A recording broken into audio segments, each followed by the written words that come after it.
Well, I have 11 o'clock, and we will call the meeting of the Environmental Management Commission to order.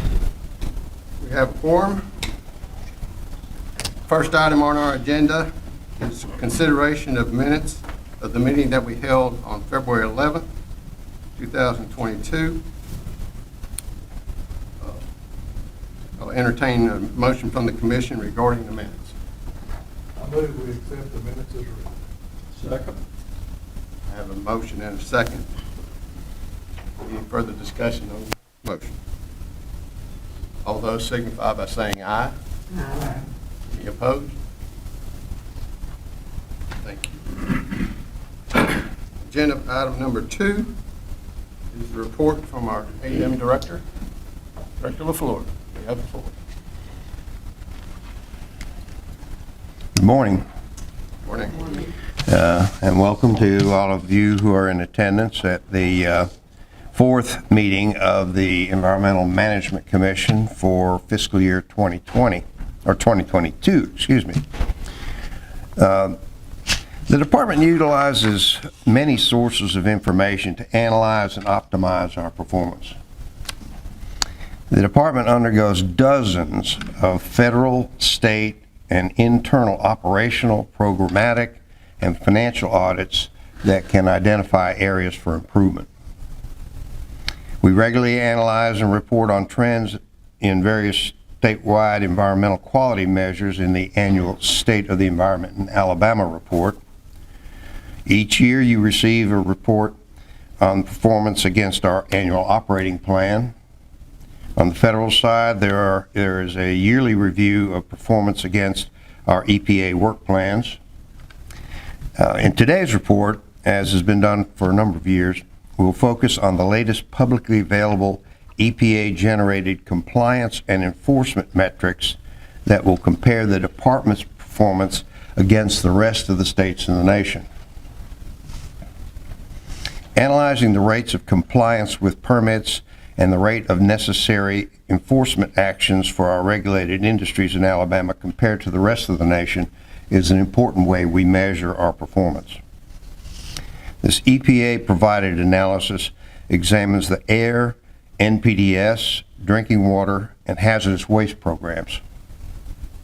The tool uses standard quantifiable metrics that allow for state-to-state comparisons and the development of national averages. As you may recall, in years past, the format for reviewing each program's metrics is to look at the size of the universe of regulated facilities, then to compare the rate of inspections, informal enforcement actions, and significant noncompliance to the rest of the nation.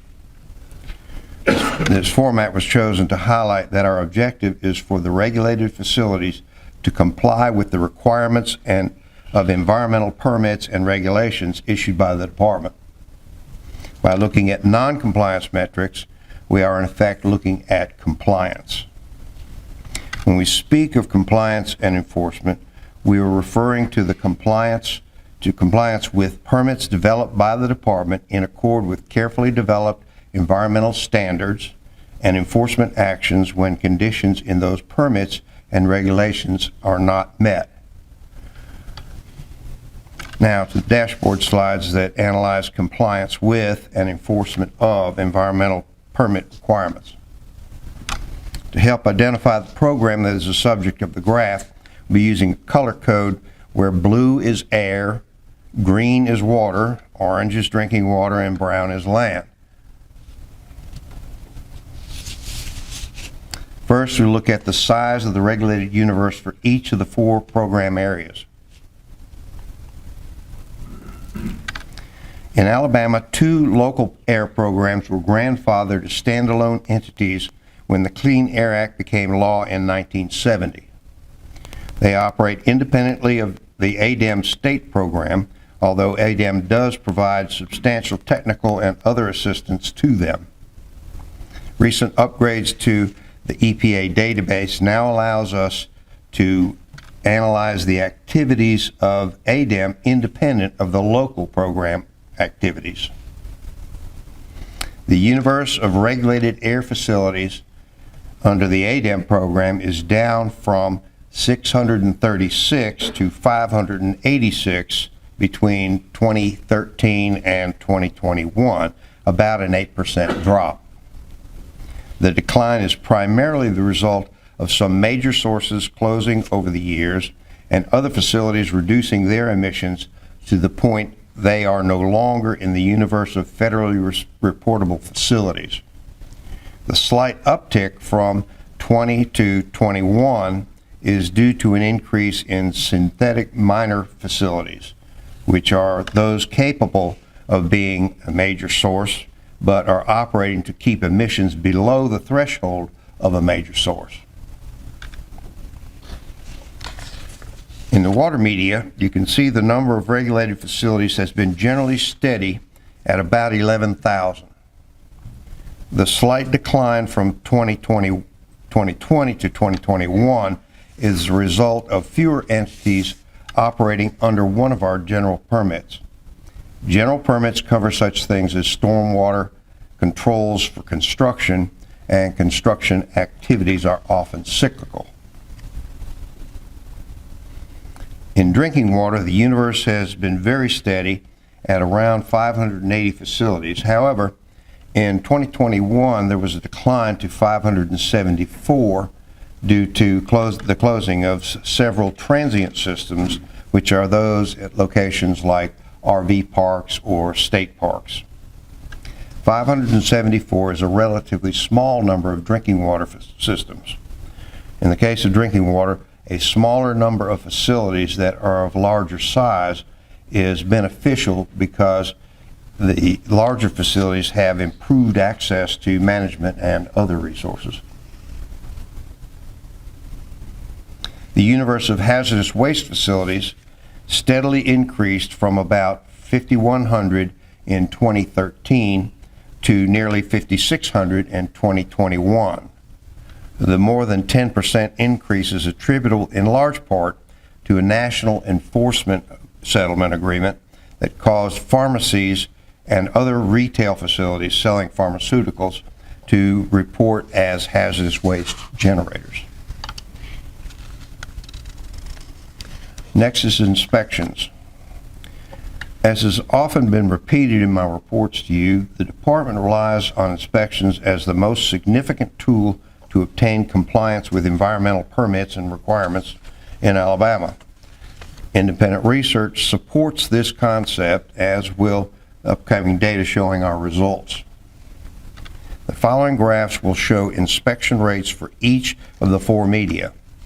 The different programs have different names for inspection activities, such as full compliance evaluation, or facilities inspected, or site visits, or inspection coverage, due to the slightly different terminology used in the various federal enabling statutes. The graphs will use the term inspections for all media. There will be one inspection graph for each media showing the inspection rate for all regulated facilities. A second inspection graph will show the inspection rate for the largest regulated facilities in that media, except for drinking water. The large facilities are the ones that typically have the greatest potential for adverse impact on the environment and are therefore important to look at closely. Data on the inspection of the largest facilities for drinking water media is not broken out in reports submitted to EPA, so there will be no second inspection graph for drinking water. In Alabama and throughout the nation, inspections is the area most affected by COVID-19. Since inspections often require close interpersonal contact in the field, the number of inspections went down in 2020, but generally recovered in 2021. You will see that decline and recovery in both our state and national averages. Okay, the blue bars represent the inspection rate of all facilities during the last 9 years for the department's air program. The dashed red line represents the average inspection rate for the nation. As you can see, Alabama continues to have an inspection rate that is nearly 4 times the national average, and with the exception of 2020, shows a fairly flat trend, slightly over 98%. Looking at just the largest regulated facilities in air, there's a similar pattern of inspections in recent years, with the exception of 2020, at or near 100%, which is again about 4 times the national average. The green bars for the water program consistently show an inspection rate for all facilities that is more than 2.5 times better than the national average shown by the red dashed line. Unlike air, both 2020 and 2021 showed declines due to COVID-19 for the state and the nation. For the largest regulated facilities in water, with the exception of the COVID years, the inspection rate has been trending higher in recent years and is consistently higher than the national average. The orange bars for the drinking water program show an inspection rate for all regulated facilities that is typically about 3 times the national average shown by the red dashed line. There was a drop off in inspections nationally in 2020, but not so in our drinking water program. As noted a moment ago, drinking water data for the large facilities only is not available. However, with an inspection rate of nearly 100% for all facilities, the largest systems are being inspected at a high rate. Closing out inspections, the brown bars for the hazardous waste program show a rate for all inspections that is 2 to 3 times the national average. Note that during the pandemic years of 20 and 21, the inspection rate dropped off slightly, but to a much lesser degree compared to the rest of the nation, the red dashed line. For treatment, storage, and disposal facilities, abbreviated TSD, and large quantity generators in hazardous waste, the inspection rate has been trending higher in recent years and is now more than twice the national average. Both of the hazardous waste inspection graphs reflect the increased emphasis on inspections to address our higher than desired instances of significant non-compliance. The enforcement group of graphs highlights the second most important element after inspections in our strategy to achieve compliance. It's been our strategy to utilize education, including informal enforcement, to obtain a higher level of compliance. Research has shown that inspections and technical assistance, which is education, are the biggest contributors to compliance. Most violations are not intentional. They are many times the result of either not knowing what is required under the permits, accidents, or mistakes. Informal enforcement is one form of education that helps avoid these situations. Additionally, penalties and formal enforcement actions typically require 5 to 10 times the resources of informal enforcement actions, so utilizing a higher percentage of informal actions uses resources more effectively. EPA enforcement data was used to create the following graph showing the relationship between informal and formal enforcement actions. In this AIR program graph, the blue columns represent the percentage of all enforcement actions that are informal, and the dashed red line represents the average percentage for the nation. As you can see, ADEM consistently has a higher rate of informal enforcement. The slowly rising national trend line seems to indicate the rest of the nation is seeing the benefits of increased informal enforcement. In the water program, the percentage of informal actions is again higher than the national average, represented by the red dashed line. Our trend line is essentially flat around 95%, and the rest of the nation is closing in on us at about 85%. Of course, some formal enforcement will always be required, so we are not likely to go beyond our 95% level.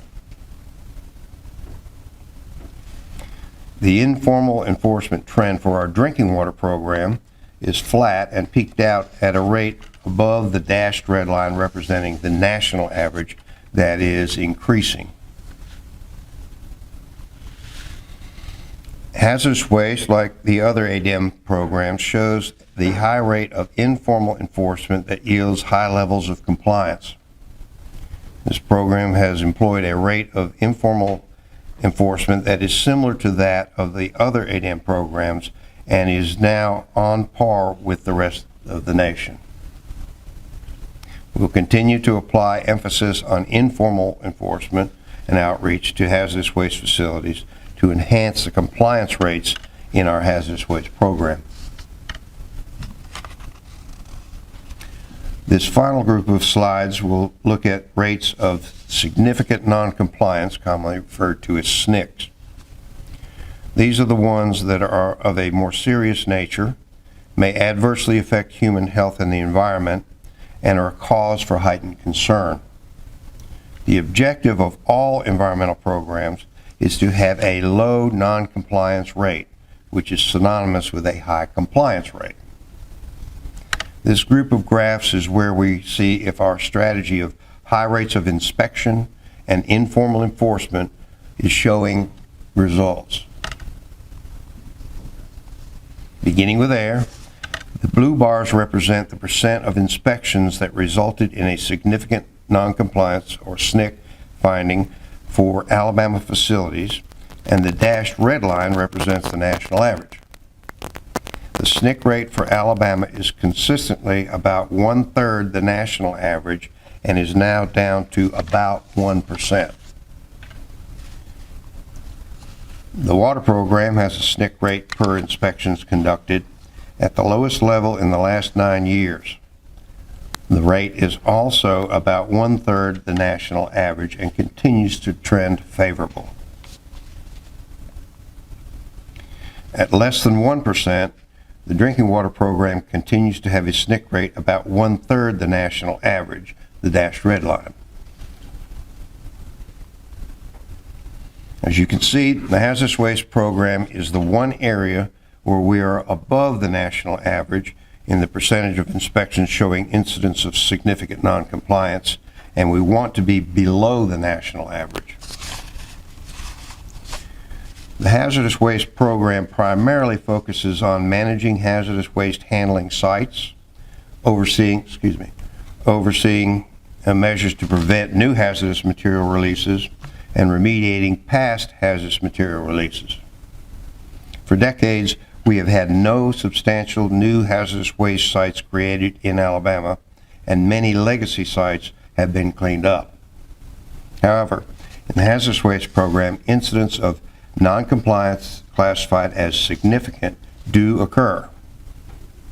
Incidents of significant noncompliance typically involve exceeding the maximum number of days hazardous waste can be stored at a location and/or repeated occurrences of minor violations such as poor record keeping and labeling. At 6.5%, this year's percentage rate shows significant improvement over last year's 9% rate, but we are not where we want to be. The 6.5% represents 8 facilities in significant noncompliance out of a universe of 124 large facilities inspected. Importantly, none of the SNCs in Alabama has been found to result in harm to human health or the environment. Efforts to reduce hazardous waste SNC rate in the future will continue through the stepped-up targeted education program, including video format instruction on the most common violations and how to avoid them. The program will also provide one-on-one training sessions with the treatment, storage, and disposal facilities, which are the largest hazardous waste handlers, as well as joint sessions with their downstream customers that represent the next largest handlers. We'll continue to address all violations with appropriate enforcement action. So to summarize, the number of regulated facilities in Alabama is generally steady with some variations by media. High inspection rates are being implemented across all programs. The department emphasizes informal enforcement, which is a form of education. Alabama has low rates of significant noncompliance compared to the rest of the nation in the air, water, and drinking water programs.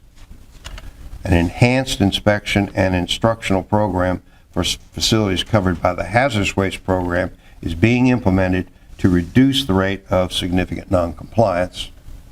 And overall, the department outperforms the rest of the nation in compliance and enforcement with long-term trends in key metrics that are generally favorable. The metrics are consistent with the trends in non-statistical environmental quality measures over many years, highlighted in my periodic reports on the state of the environment in Alabama.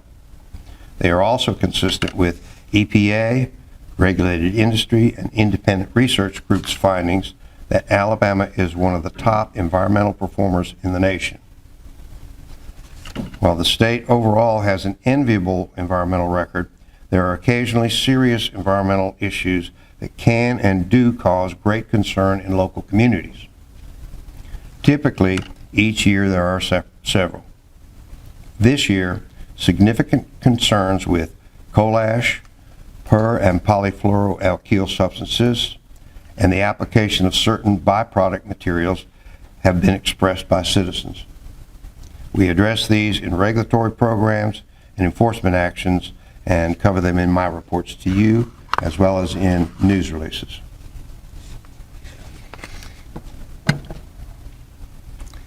In other matters, I'm pleased to report that the $5 million shortfall in funding to build the Mobile field office and lab that was the result of an 11-year delay between our initial cost estimate and confirmation of Restore Act funding is resolved. The Alabama legislature provided a $3 million special appropriation, and the Alabama Gulf Coast Recovery Council this week approved a $2 million inflation adjustment to our project. Construction of the field office and lab commenced on April the 4th. A groundbreaking ceremony is scheduled at the site on April the 22nd. I'll be giving regular updates during the estimated 18-month construction period. The programs administered by the department to upgrade public drinking water and wastewater systems in Alabama, highlighted in the February Commission meeting, have been progressing. As you may recall, the Alabama State Legislature appropriated $225 million from the state's Federal American Rescue Plan Act, or ARPA funds. Additionally, an estimated $765 million is being made available to ADEM from the Bipartisan Infrastructure Law, or BIL, through EPA for water and sewer upgrades. To date, 473, which is approximately 45% of the 1,061 public drinking water and wastewater systems in Alabama, have submitted requests for $3.2 billion. We are analyzing the submissions and anticipate beginning to announce commitments to fund individual projects in the next 2 months.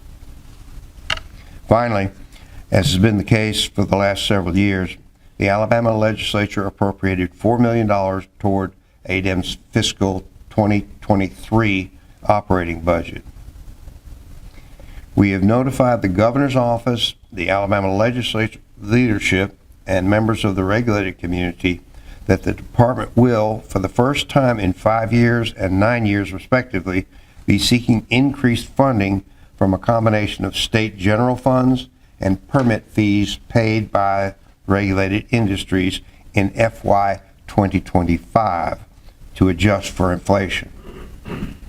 It's anticipated after any increase in the department's funding, we will continue to be the lowest funded environmental agency in the nation on a per capita basis. That concludes today's report. I'll be pleased to answer any questions you may have. Any questions from the commission? Hearing No. none, thank you. Thank you. Sir. Item number 3 on our agenda is the report from the commission chair. The commission chair has no report to give today, so we will proceed to item number 4, which is the consideration of proposed amendments to ADM Administrative Code Division 335-15, Brownfield Redevelopment and Voluntary Cleanup Program Regulations, and Division 335-1, General Administrative Regulations. So at this time, I'm going to recognize Mr. Cobb here from the department will cover the 335-15 Brownfield Redevelopment and Voluntary Cleanup Program Regulations first. Thank you, Mr. Chairman, and good morning, Commissioners. I'm Stephen Cobb, Chief of the Land Division, and I'm here today to recommend the Commission adopt amendments to the Department's Division 15 Brownfield Redevelopment and Voluntary Cleanup Program Regulations. These amendments propose changes to Chapters 1, 3, 4, and 6, and the revisions to these chapters are being proposed to provide enhanced public participation for cleanup remedies in which the proposed final remedy is an environmental covenant. In addition, changes to the voluntary cleanup program application are proposed to improve site identification. These revisions were the subject of a public comment period which ran from December 19th, 2021 to February 3rd of this year. The public hearing was held at the department on February 3rd. No oral comments were received during the hearing, and one set of written comments were received during the public comment period. Based on the comments received, the proposed regulations have been amended to remove a definition and update the language of the environmental covenant public notice provision. In addition, revisions were made to the cleanup requirements to provide with terminology. No other changes were made to the proposed regulations regarding the remaining comments received. The department's response to the comments have been provided to the commission. The department asks that the commission adopt the proposed changes to the Division 15 regulations, and I'm happy to answer any questions that you might have. Questions from Mr. Cobb on this proposed bill? I need a motion. I move that we adopt the code amendment. Second. Have a motion and a second. Any further discussion? All those in favor signify by saying aye. Aye. Any opposed? Motion carries. Thank you, Mr. Chairman. Okay? Mr. Cobb, you may remain standing and cover the proposed amendments to Administrative Code Division 335-1, General Administrative Regulation. Or, excuse me. Morning, Mr. Chairman. I'm Russell Kelly, Chief of the Permits and Service Division. I'll get that one this time. Tried to get Steve to do it for me one time, and he failed on me. I got to put on my glasses to see far away. The pollen wreaks havoc on my contacts. That's why I take them off to see up close, but I got to put them on. All right, hang on a second, Okay, Russell. sure. I Absolutely. messed this up before. I got to sign this before we proceed.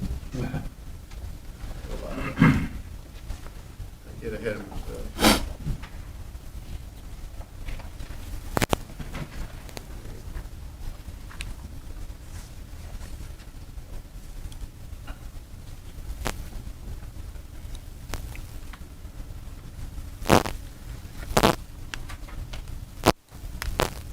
Okay, Russell, you may proceed. All right, so these are the revisions for Division 1, and the department held a public hearing on February 3rd on these revisions to the administrative code. The proposed revisions include modifying forms that are necessary to implement the department's rules and regulations. In total, there were approximately 58 forms that were modified. Additional revisions are proposed in Fee Schedule H. This is to address fee changes related to the voluntary cleanup sites from the rules that Mr. Cobb and that you just adopted. During the public comment period, one comment was received pertaining to Schedule H. The proposed regulations address this comment is included as part of the reconciliation statement. This time I'd request your favorable consideration and answer any questions. Any questions of Mr. Kelly on this proposed amendment? Need a motion?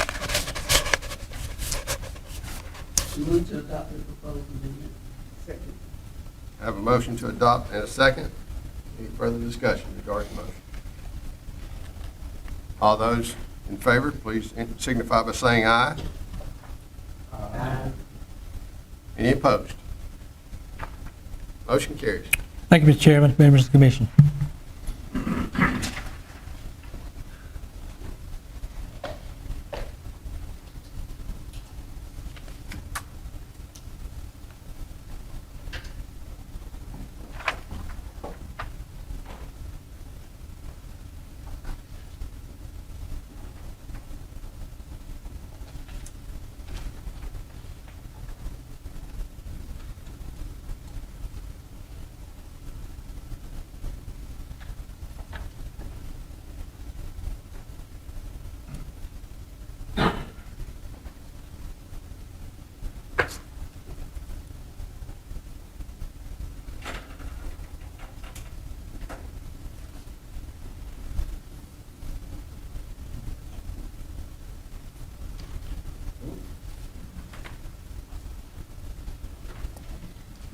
Okay, item number 5 is Lee County Commission petitioner versus ADEM, the respondent, and Creekwood Resources LLC, which is the intervener, EMC docket number 21-05. So this is, item number 5 is an acknowledgement for the record of petitioner Lee County Commission's withdrawal of its request for the hearing. On September 2nd, 2021, the petitioner requested a hearing regarding ADEM's issuance of NPDES permit AL0084191 to Creekwood Resources LLC, Shady Grove Quarry. On February 16th, 2022, the Lee County Commission filed with the Commission a withdrawal of its request for hearing. In the withdrawal, Lee County Commission gave notice that it no longer intends to pursue the hearing on the issuance of the permit and withdrew its request for hearing without prejudice to any rights, remedies, or claims, however denominated, or defenses and matters in avoidance, however denominated, in any other proceeding or lawsuit. So I acknowledge, as the chair, I acknowledge for the record petitioner Lee County Commission's withdrawal of its request for hearing. We now move on to agenda item number 6, which is Alabama Power Company petitioner versus ADEM respondent, EMC docket number 21-01. This is consideration of the hearing officer's recommendation of dismissal based on the stipulation of dismissal filed by the parties. The hearing officer recommends that the commission dismiss the appeal with prejudice. On January 8th, 2021, the petitioner appealed a single aspect of NPDES permit number AL0002879 for Alabama Power Company, James M. Berry Electric Generating Plant, issued by ADEM on December 9th, 2020. On February 23rd, 2022, the parties filed a stipulation of dismissal. With the stipulation of dismissal, Alabama Power Company gave notice that it no longer intends to pursue this appeal. I will entertain now a motion from the commission regarding the hearing officer's recommendation of dismissal. Move to adopt the hearing officer's recommendation of dismissal. Have a motion. Have a motion and a second. Any further discussion regarding the motion? All those in favor signify by saying aye. Any opposed? Motion carries. Agenda item number 7 is the consideration of a petition to adopt ADEM Administrative Code Chapter 335-2-4, EMC Rulemaking Petition 22-01. The petitioner is the Environmental Defense Alliance. I'll note that on behalf of the commission, requested that Director LaFleur assist the commission by providing the department's response to the petition and any relevant information concerning the petition. I also requested on behalf of the commission that the petitioner and the department have representatives present today. So, and I think at this time that's appropriate. Oh, sorry, I did it again. Sorry, Debbie. I forgot about this part. while we're signing, Mr. Lutter, you can go ahead and stand up, move things along, if you don't mind. We'll hear comments from the petitioner.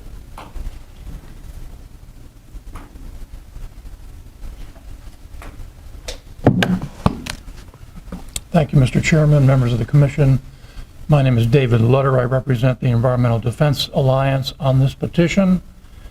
Just a few remarks. I'm not going to take long.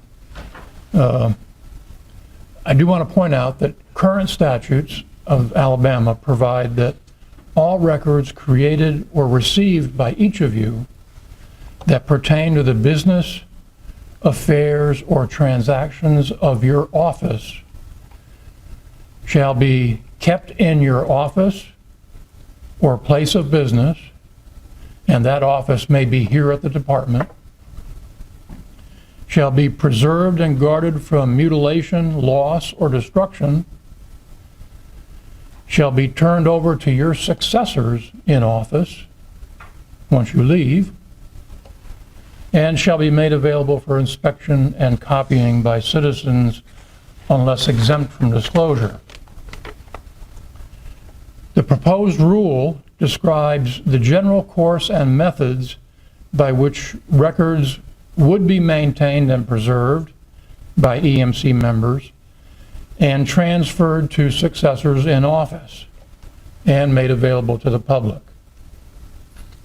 The Administrative Procedures Act requires that ADEM, which includes the Commission, must adopt a rule regarding its general course and methods of operations. The proposed rule describes the methods by which the records of the EMC will be maintained, preserved, transferred, and made available to citizens. These methods described in the rule are not described in the statutes. Prior commissioners have left office without transferring records to their successors as required by statute. I'm sure I could ask each of you if your predecessors in office delivered to you any records, and the answer would probably be no. Now, you have the duty to provide your records relating to your office to your successors in office. That is a legal requirement.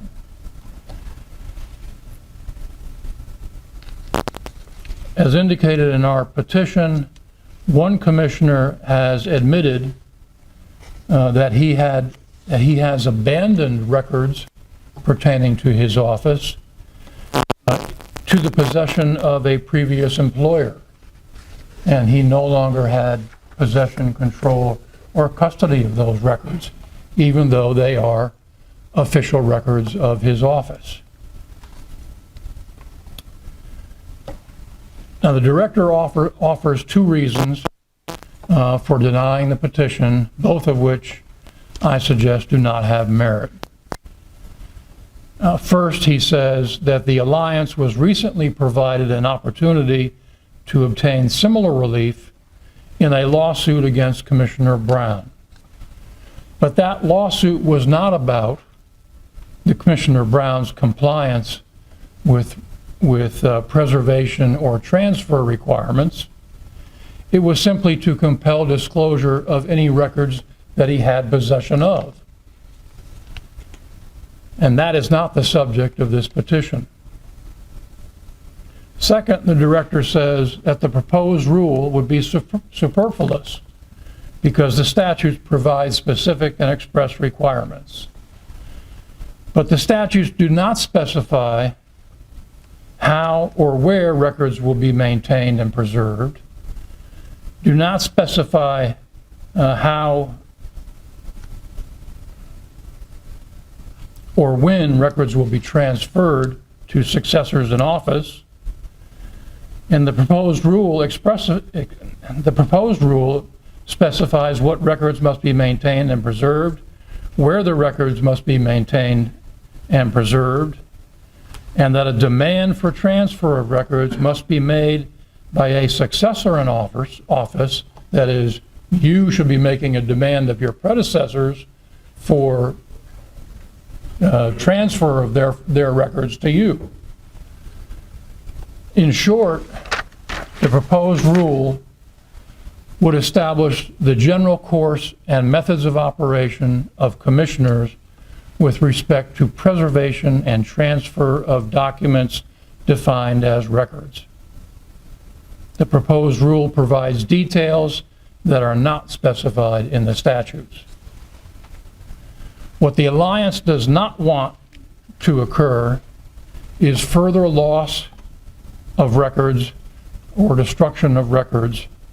The Alliance asks that you adopt the proposed rule or some other rule that will successfully prevent the loss of records so that citizens may inspect and copy them.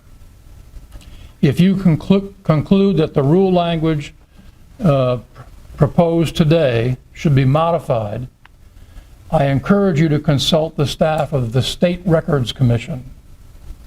They are available to assist you in developing methods of operation to ensure the preservation and transfer of records in compliance with law. Thank you. Any questions, I'll be happy to take them. Thank you, Mr. Louder. Any questions? Thank you, sir. This time, we're going to call for comments from the department.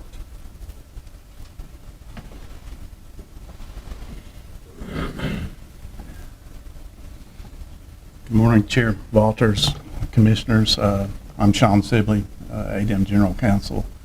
And on behalf of the Director, I want to make 4 short points.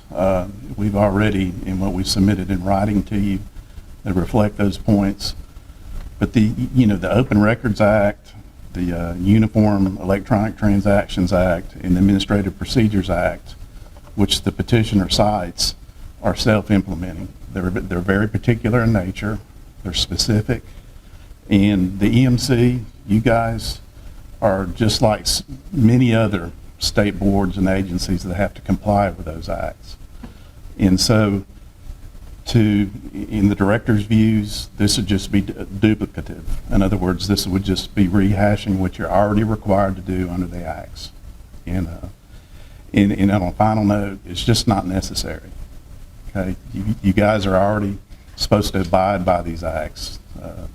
So if you have any questions, let me know. And of course, it's, the director points out it's within your purview to deny this, and that's his opinion that you should deny it. But then again, it's self-regulating. This is what would be, self-regulating yourself. So that's ultimately your call.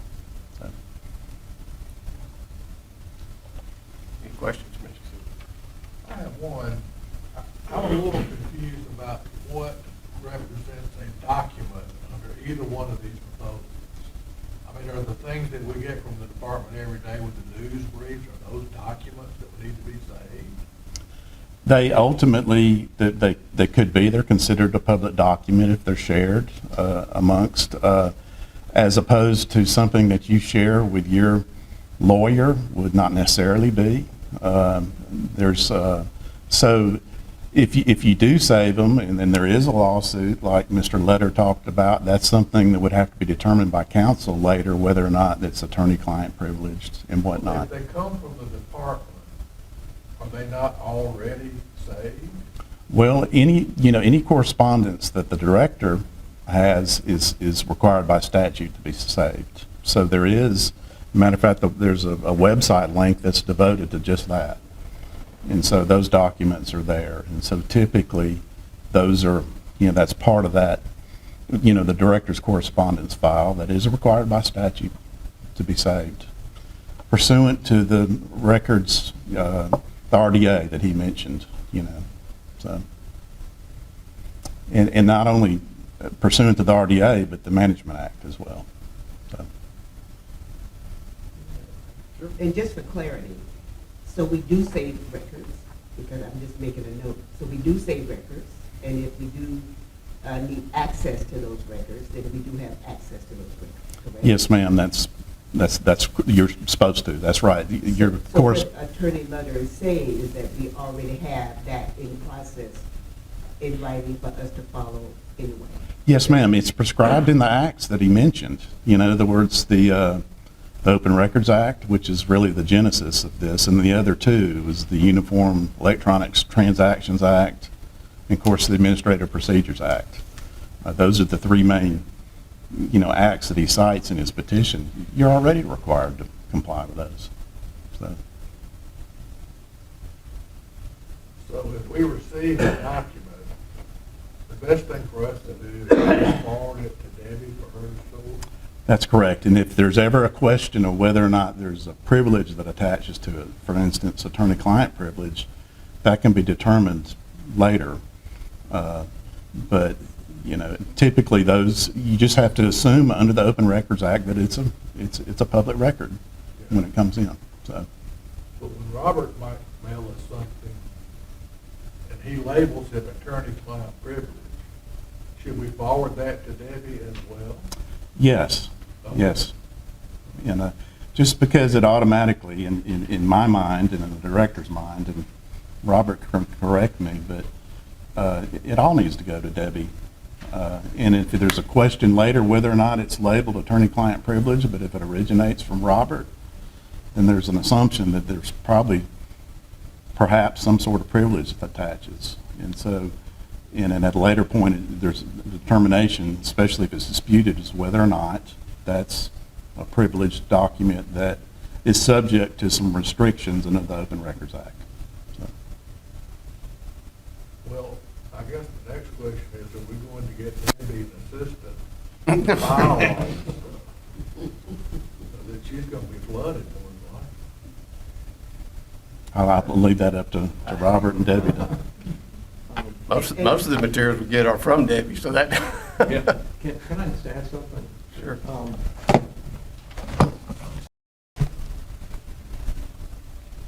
I don't think my views as your counsel are one of the things that you can consider when you're going through rulemaking, but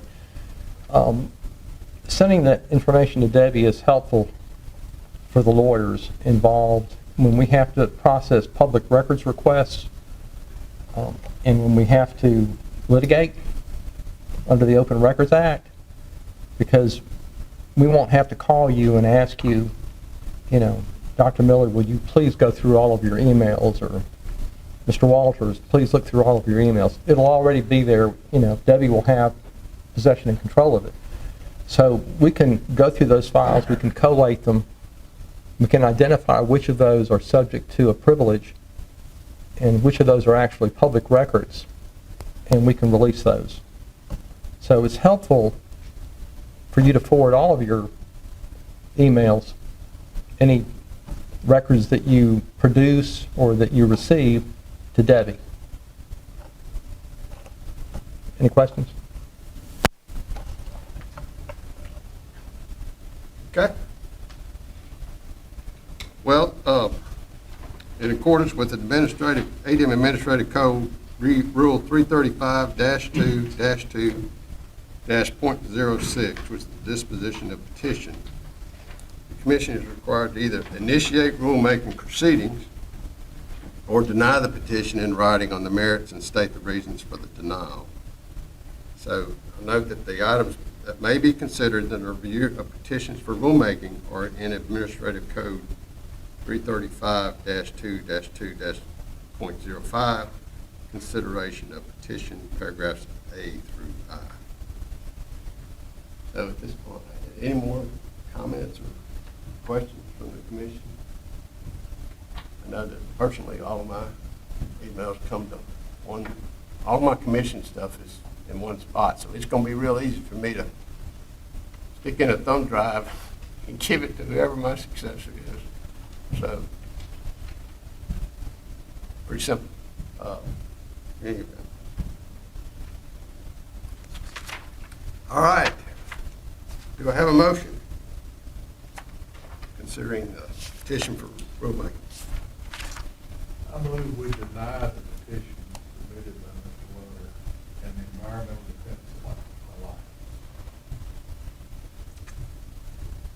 based on the grounds that it sort of duplicates what we already have. And I appreciate Mr. Lutter bringing this to the forefront, and I think that we will, with or without the motion, forward all of our records to Debbie and go from there. Have a motion. Second? I have a motion and a second. Any further discussion on the proposed motion? Hearing none, I'll call for the question. Those in favor of the motion signify by saying aye. Any opposed? The motion carries.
Okay.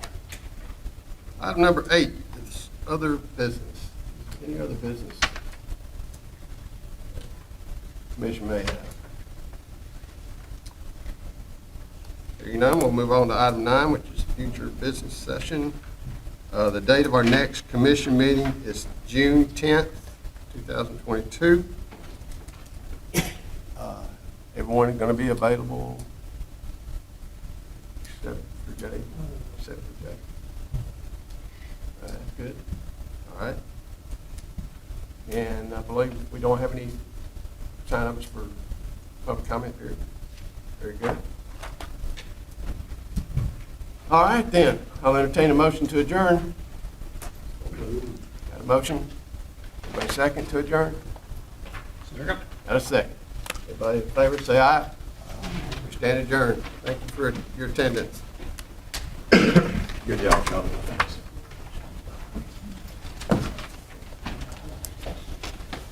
Good job.